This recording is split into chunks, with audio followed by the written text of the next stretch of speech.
Last month, a brand new Evangelion anime project was announced to the surprise of many. Attached to the production are acclaimed auteurs who are new to the series and returning directors and animators.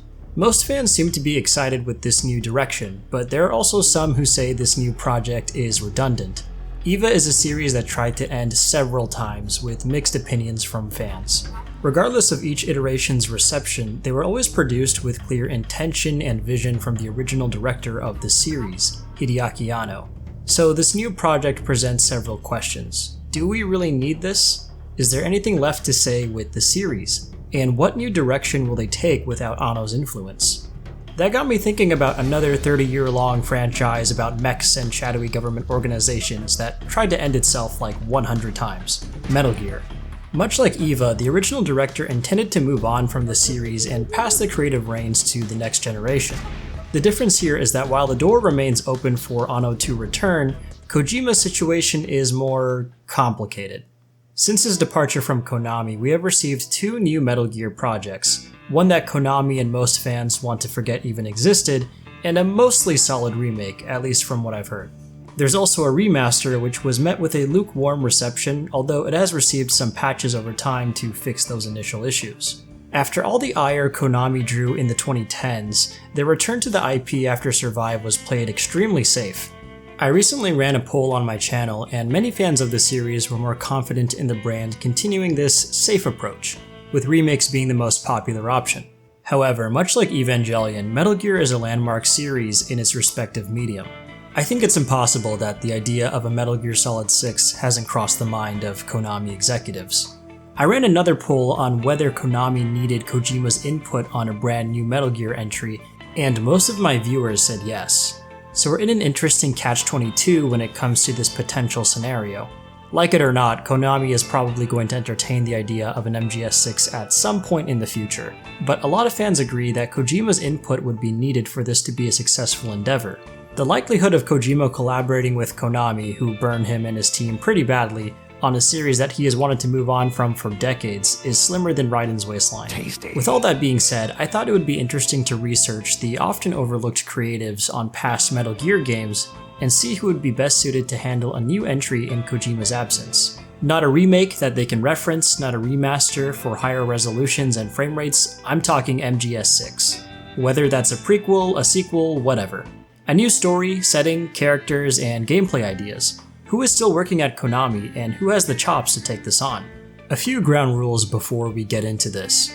This video is based on my own research on past creatives who worked on the series and my own opinions. As such, this will include facts on series contributors, but also my subjective views on what worked and what didn't in past entries.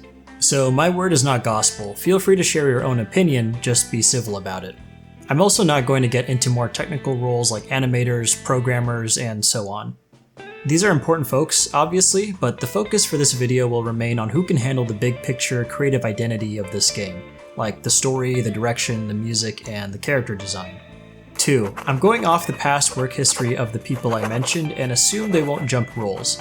So, as an example, if someone only worked as a producer on the series, I'm not going to say that they should now switch roles and become a director. This may be more realistic since people who have past project experience may switch roles to take on new responsibilities. However, I'm not going to do this. The amount of speculation and reasoning that would require would balloon the length of this video, and I simply don't have the bandwidth to take that on. I think going off of people's proven experience and success in a role they've already done before is just easier to justify and makes more sense. 3. I'm not here to say Kojima and his collaborators can be substituted with other people to get the same exact results they achieved. Think of Alien by Ridley Scott and Aliens by James Cameron. The movies are vastly different from one another, and the cast and crew are almost entirely different. That said, they are both considered to be all-time classics, and they exist within the same franchise and story continuity. We can also see this applied to successful game series like Resident Evil that's changed directors and development staff over the years. Now, there are Metal Gear series veterans who still work at Konami, and I think they can create a really fun game with its own flavor separate from Kojima's directed work. Kojima thought the same back then, so don't think I'm underrating or disregarding him or whatever. 4. This video does not imply that MGS 6 is 100% going to happen, nor that I think it should happen. I personally think it's likely at some point, but Konami has not officially stated any confirmation or hints regarding this. If you ask me, I'm fine with the series not receiving any canon story continuations or prequels. I really admire that Metal Gear is one of a few video game series that has an ending, and it was seen to the end by its creator. But I know some fans do want a brand new numbered entry, and I'll admit, the idea is too enticing to ignore. This video is to be taken as a fun, hypothetical thought experiment more than anything else. Either way, we'll get some more insight on the important contributions made by other MGS development team members. With all that preamble out of the way, let's start digging into this. I wanted to begin with an easy win for filling out the production crew of a potential MGS 6. Let's start with the score, Harry Gregson Williams. His contributions to the soundtrack in MGS 2 through 4 elevated the cutscenes in their cinematic presentation. I think he's a no-brainer. However, let's not forget another major player in the series' sound, Norihiko Hibino. He contributed to some cutscene music, but most importantly the in-game music. Think the trill of the sax when sneaking in MGS 2. And the playful jungle-themed encounters in MGS 3.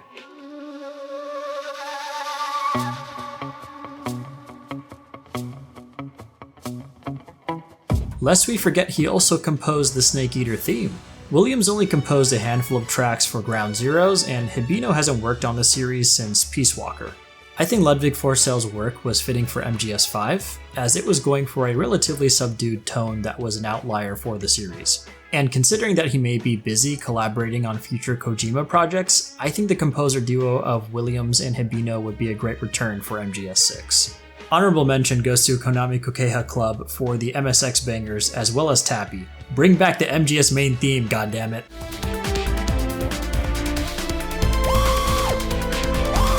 Another result of the Kojima and Konami split was the exit of the series' artist, Yoji Shinkawa.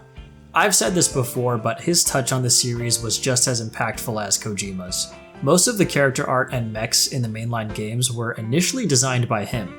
Without his iconic illustrations, the series could potentially fall into having a more generic military shooter look. There's also other notable artists who left, like Chihoko Uchiyama, who helped flesh out some of the more abstract designs pitched by Shinkawa.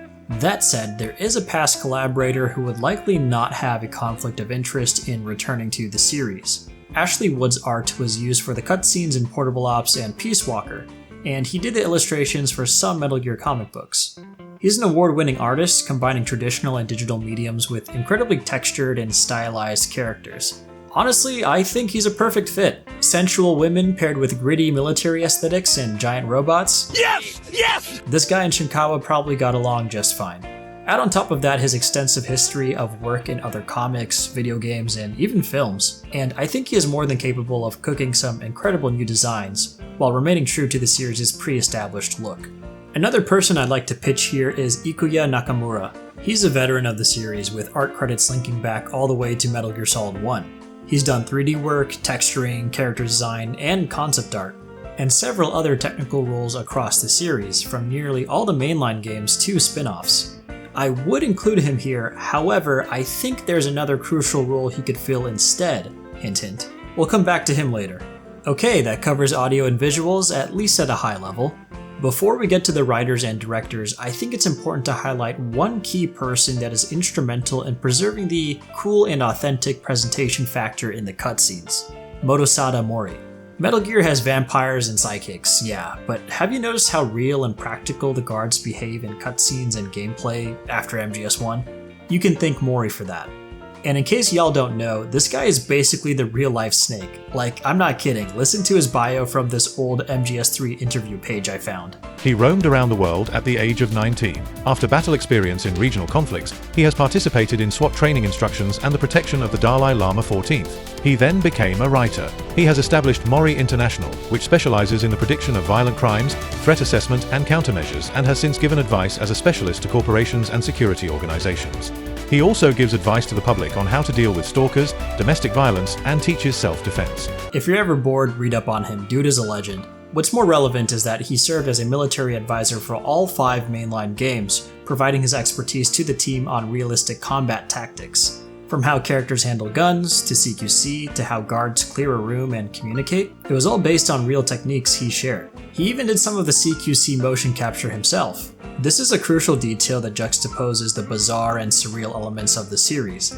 It adds a tangible feel to the cinematics, elevating it from being over the top all the time to having an air of authenticity in more grounded cutscenes. Okay, so let's get on to who is writing this new game. This role is going to be more difficult to narrow down. While Kojima was the one constant factor in the writing process for the mainline games, co-writers came and went. The exact contributions of writers who have worked on the series has been debated amongst the most sweaty of Metal Gear fans for decades at this point. So let's take a look at the responsibilities of each co-writer on the mainline games and what they contributed. Let's start off with one most may be familiar with. Tomokazu Fukushima, writer of Metal Gear Solid Ghost Babel and co-writer on MGS 1 through 3. He wrote optional codec calls in 2 and 3 and supplemental material for 2. Like the Snaketail side mode and In the Darkness of Shadow Moses files. He also handled some of the voiceover scripts for 1. This guy is pretty infamous amongst chronically online Metal Gear fans like myself. For those who don't know, players have long debated that he may have been the secret genius of the series who was overshadowed by Kojima. Many people speculated that his exit from the series was the cause for decline in the writing quality of the series after MGS 3. However, this was mostly baseless speculation and has been debunked through translation of old interviews. The bulk of his work was either writing non-story related dialogue and even mirroring the style of writing seen previously in the series. That said, I think his contributions are still significant. The codecs did lose a lot of their charm after MGS 3. The codec team in MGS 4 was pretty bare, and Peace Walker and 5 opted for longer interview-style tapes. As we'll see further into the video, some writers did leave Konami to work at Kojima Productions, so there's most likely a conflict of interest in them returning to Konami to produce Metal Gear work. However, that doesn't seem to be the case with Fukushima. His whereabouts are unknown from what I've gathered. Outside of a writing credit on a game from 2023, he's pretty much a ghost. But given that he's done some recent work in the game industry, it is possible for Konami to have him return to the series. I think his contributions would add more personality to the optional dialogue that many fans loved in the first 3 games. We'll put him down as a maybe since we don't know whether he's working freelance. Next up is another important figure, Shugo Murata. He was a co-writer on MGS 3 through 5 and even rumored to be a co-director on MGS 4. He helped with the story and script on 3, helped with the story outline and scenarios for 4, additional scripts for Peace Walker, and wrote plot-relevant missions in MGS 5 alongside Kojima. Like Fukushima, he also wrote most of the extra dialogue like codec conversations and briefings. As an aside, he also wrote the shocking conspiracy behind Shadow Moses for MGS 2. Based on his main story credentials and the possibility that he was a co-director on a mainline title, Murata could have been the true successor to Kojima at one point. He would be an instant pick for both writer and director of MGS 6 if it weren't for the fact that he now works at Kojima Productions. That's a big loss, but let's see if the remaining talent can suffice. Next up is a pair that worked on the same material, Hidenari Inamura and Satoshi Hirano. They both wrote briefing files and radio scripts for Peace Walker, and both served as co-writers for filler and story missions in The Phantom Pain. Not a ton of info on them outside of this. While they don't have as much experience as the previously mentioned writers, they're both still at Konami and working on the series, so I think they're an easy inclusion. It was at this point in my research I was thinking that we still don't have a main ideas kind of guy for this role. I won't hold my breath on the return of Fukushima, and Inamura and Hirano have limited experience in working on story-related scripts. We need someone who has a proven track record in developing main outlines for a story. Here's where our last writer comes in, who actually already wrote a whole script for a cancelled MGS game and a fan-favorite title, Etsu Tamari. And what were these games? The cancelled Metal Gear Solid Rising and Metal Gear Rising Revengeance. The only reason why we never got his cancelled script was because the original Koji Pro team at Konami was having trouble with the action gameplay of Solid Rising. So once Platinum Games revitalized the project and changed the gameplay, it required a new script, which was rewritten by Tamari. Revengeance is viewed as a side game, but the fact that this original script was attached to a Metal Gear Solid title is noteworthy. Tamari actually expressed interest in revisiting this cancelled script at some point, and according to current info, he still works at Konami. I think Tamari is just the guy we're looking for. Even if the next numbered game in the series is likely not going to be an action game starring Raiden, he does have a co-writer credit on The Phantom Pain as contributing to the filler missions. So I think he's more than capable of toning down some ideas that were seen in Revengeance to fit the relatively keyword relatively, grounded mainline titles. His experience in writing an entire script, his willingness to return to those ideas, and his tenure as a co-writer on a numbered entry shows that he has the potential to create something great for the next mainline game. Alright, great, I think we've got a decent lineup of potential writers. Now here's an even bigger challenge, the coveted director role. Who's gonna fill these shoes? Before we get to that, please like the video if you find it interesting and subscribe to the channel. This video in particular required several hours of research across old interviews, articles, videos, and cross-referencing forum posts with legit sources, so I'd appreciate the support. I've also recently launched a Discord channel if you'd like to join our community in sharing your love for these games, and I have a few other socials linked below. Now let's find out who's directing this game. I was thinking this might be even harder to narrow down due to the simple fact that unlike the writers, there's only ever been one director. Well, not quite. Ground Zeroes and potentially MGS4 had co-directors, and there's also some Metal Gear games not directed or even written by Kojima. For the sake of brevity, I'm going to ignore anyone who is working at a company other than Konami. So that narrows down the list to 4 people: Yu Sahara, Yota Susumizaki, Ikuya Nakamura, and Yuji Koreikato. Since the director role requires oversight on several aspects of game production, I'm going to prioritize those who have a longer list of credentials and factor in what they did in those previous roles. Yu Sahara has a directing credit on MGS Delta and some level design experience dating as far back as Peace Walker. Not bad, we used to see how Kojima would consider level design when directing the games, so Sahara having experience here is pretty useful. However, that's about all we can gather from him. No shade to him, but these next folks simply have more experience. I also want to keep our list of directors limited to 3 to keep the overall vision of this potential game consistent. Next is Susu Mizaki. He directed Delta and Survive. I know a lot of fans hate Survive, but I'm sure directing a game that was received as poorly as it was can give someone valuable learning opportunities to correct any potential shortcomings. And let's not forget he was recently attached to Delta. Susu Mizaki also has plenty of experience across different roles. He worked on level design, scripting, planned cinematics, and a little on graphics and audio across more games than Sahara. This likely gives him an edge on conveying his ideas better to these respective teams. Time for our last 2 contenders. I mentioned Ikuya Nakamura earlier in the art section, and his experience in this field across nearly every mainline game would help the artists immensely. That could range from expressing initial concept ideas to the actual 3D modeling during development. He also has experience in audio and overall design as a planner on several mainline titles. Nakamura was a co-director on Ground Zeroes, and many fans consider that game to have some of the best atmosphere, cinematics, and level design in the whole series, in spite of its smaller scale. It's been a while, but Nakamura most definitely has the chops to return to the director's chair. We've got 2 directors with experience across art design and audio, but a crucial aspect in directing a game is, well, having people that can make the game itself. Kojima was known to have little programming experience, and sometimes his ideas were considered too ambitious by the programmers to implement within the games. This ended up making for some interesting mechanics nonetheless, but having someone who understands the capabilities of modern development software and techniques would greatly help the programmers in implementing new ideas. And here is where Yuji Koreikato comes in. Like Nakamura, he's been on the games since MGS1, actually working at Konami since as far back as Policenauts. For the past few decades, Nakamura has been a part of the engineering team, working on enemy AI for every single mainline game barring MGS5. He also had experience leading development, serving as the lead programmer on MGS2 and 4. He's had several producer credits as well, from MGR all the way up to Delta, which he also co-directed. Koreikato has been with the series since the start and has made his way up to the producer and director role after decades of hands-on programming for nearly every mainline game. If there could only be one director for this project, he would be my first pick. But for the reasons I mentioned, I think this team of Susu Mizaki, Nakamura, and Koreikato makes for a great dynamic. And there we have it, my personal picks for MGS6 and who I think can best tackle the project. I'm very confident in this team, as each person has a unique background that contributes to the overall identity of the series. There's a mix of old and new blood in the director's chair, combining perspectives and allowing for a unique direction to take form. This is especially important when you consider that each Metal Gear game felt similar yet drastically evolved from its predecessor.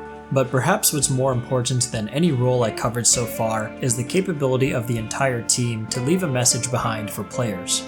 Kojima did this by adding his personal story to the series. He grew up in a post-war Japan that influenced his strong anti-war and anti-nuclear messages, but each game also included experiences from his personal life, namely that of the parent and child. Kojima has stated numerous times that the Metal Gear games reflect his personal trauma of the loss of his father, and that conflict is reflected through the journey of each main character.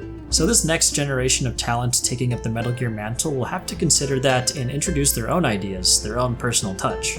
This is what made Metal Gear respected as a series. These weren't games made for the sake of just making new games. Much like any great art, they had intention in their creation. I think this new team has the capability to carry out their own will and impart a new message for players. How touching. Anyways, I've got the real MGS 6 right here. And you're not getting it unless you like the video and subscribe to Basil. Shout out to these YouTube members who are getting an early release copy. Consider joining if you want one too. Join the Discord for updates as well. Keep on keeping on.